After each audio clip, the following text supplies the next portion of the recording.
if you're looking at how to become sensitive to life, how to become perceptive, then what you put into the system becomes very important.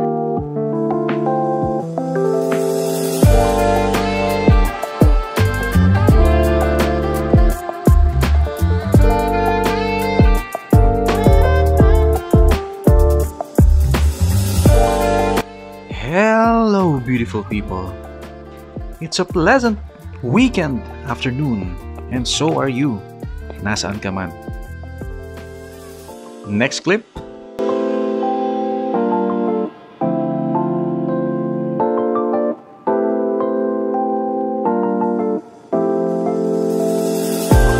Going to Quezon Memorial Park or Quezon Memorial Circle.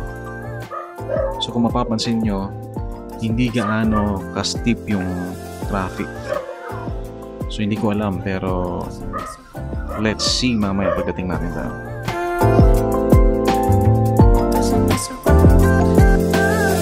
Wait. Rewind clip. Yup.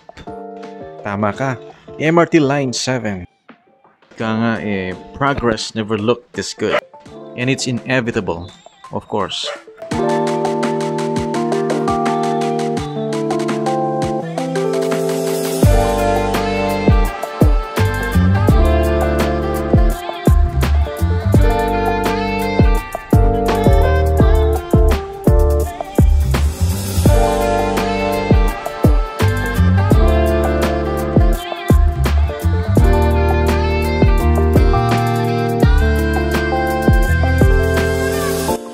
At isa pa to sa nakakamiss.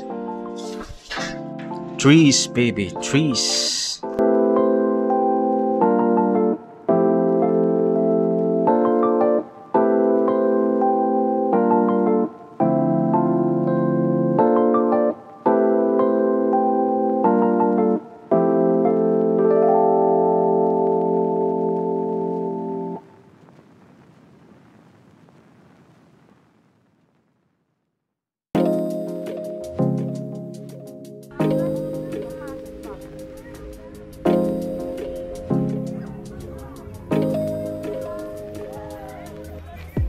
But wait! Hashtag COVID is over na nga ba?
Ito na mga kakwans, tawag dito climax. Tingnan mo naman oh, ang daming tao. Ang dami ding food stalls. So tara, let's look for something interesting. And look what I found. Halal food. The ever elusive piyaparan a manok. Ayun, so sa mga hindi nakakaalam, ang piyaparan a manok or chicken piyaparan for short ay isang Maranao cuisine, a traditional dish from Mindanao, wherein it uses coconut as its main ingredient, of course, plus chicken and some spices. Similar to chicken curry but not quite.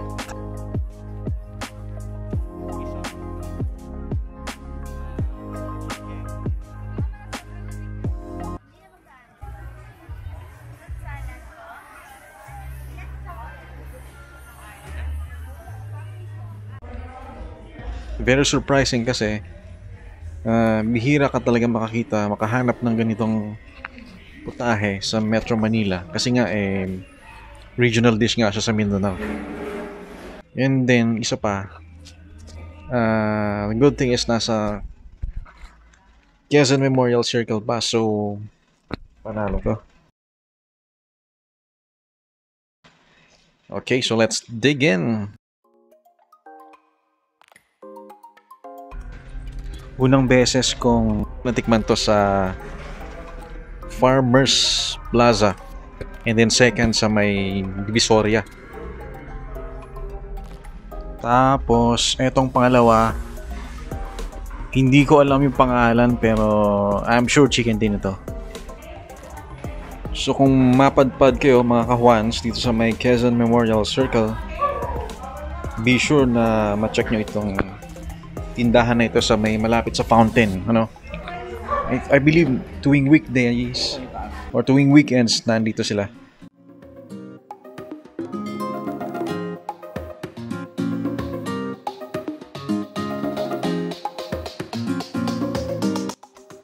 Kahit hindi ko pa nauubos, ang verdict ko dito 9 out of 10. Kasi yung unang impression ko ng lasa niya, nung una ko siyang natikman, ganun pa rin. So, winner. Panalo. In general, I suggest isupport nyo na rin tong mga local food vendors na ito.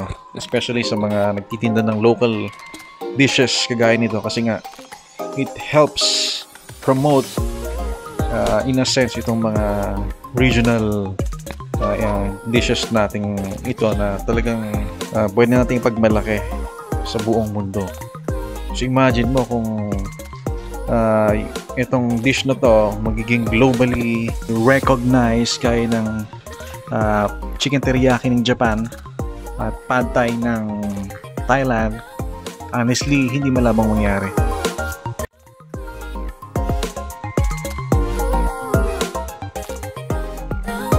So, ayun, I hope na inspire kayong lahat sa ating video for today.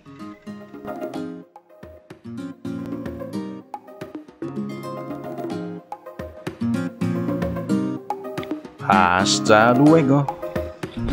Adios.